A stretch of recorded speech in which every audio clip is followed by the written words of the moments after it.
વડોદરા શહેરમાં ભર ઉનાળે પાણીની તંગી મુદ્દે ઘમાસાન. આજવા સરોવરનું જળસ્તર ઘટતા વડોદરામાં પાણીનું સંકટ. વડોદરાથી આ વખતની ઉનાળાની સૌથી મોટી અને ચોંકાવનારી ખબર સામે આવી રહી છે. વડોદરા શહેરમાં ભર ઉનાળે પાણીની ભારે તંગી વચ્ચે હવે રાજકીય ઘમાસાન શરૂ થઈ ગયું છે. એક તરફ આજવા સરોવરમાં જળસ્તર ઘટતા આખું વડોદરા પાણીના સંકટમાં ડૂબ્યું છે, તો બીજી તરફ વડોદરાના નાગરિકોના હકનું પાણી શહેરની બહાર વેચાઈ રહ્યું હોવાનું સનસનાટીપૂર્ણ ધડાકો થયો છે. કોંગ્રેસના કાઉન્સિલરે જીપીએસ ટ્રેકિંગના પુરાવા સાથે પાણી માફિયાઓ અને કોન્ટ્રાક્ટરોની પોલ ખોલી નાખી છે.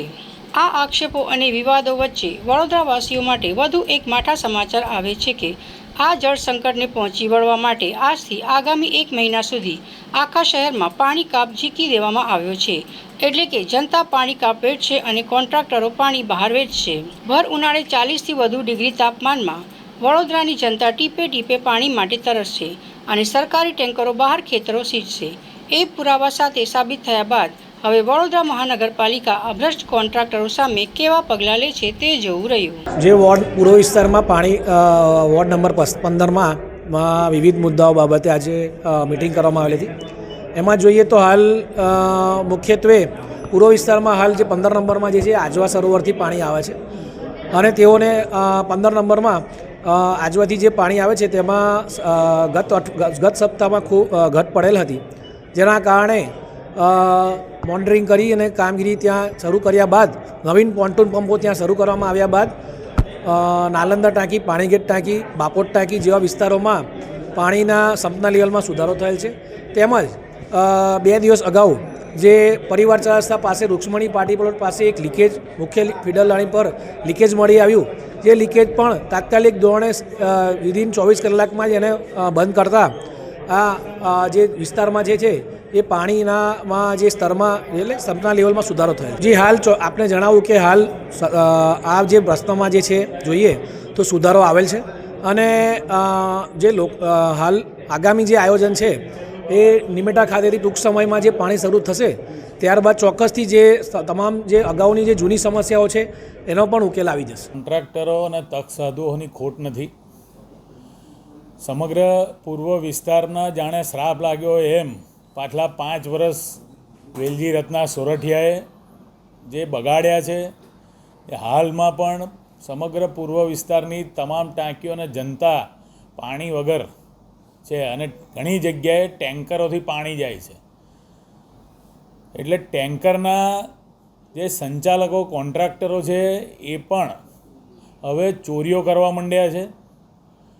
એક જ સ્થળ પર એક જ જગ્યાએ જીપીએસ ટ્રેકિંગમાં 2 ટેન્કરો ખાલી થતી હોય એ રીતના અમે ફૂટેજ બી મોકલ્યા છે, સ્ક્રીનશોટ મોકલ્યા છે. જીપીએસની અંદર ટેન્કર સયાજીપુરા ટાંકીથી ભરીને સિકંદરપુરા ગામ હોય, સિગ્મા કોલેજ હોય, એની આજુબાજુની સોસાયટીઓમાં જતા ફૂટેજ બી મોકલ્યા છે કમિશનરશ્રીને. ત્યારબાદ આ ટેન્કર સંચાલકો હનુમાન ટેન્કર લાયા હોય એમ 165 મિનિટમાં 160 મિનિટમાં 10 ફેરા મારે છે. એ પ્રકારના પણ વિઝ્યુઅલ મોકલ્યા છે.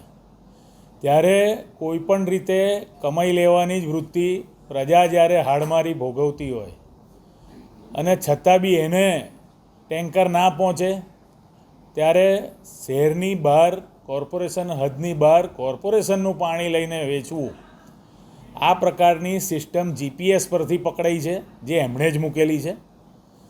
એટલે આ બધી જ બાબતે અમે બિલ રોકવા માટે પણ અને ઓડિટ કરવા માટે ઓડિટ ડિપાર્ટમેન્ટને ગયા મહિને જ પત્ર લખ્યો હતો.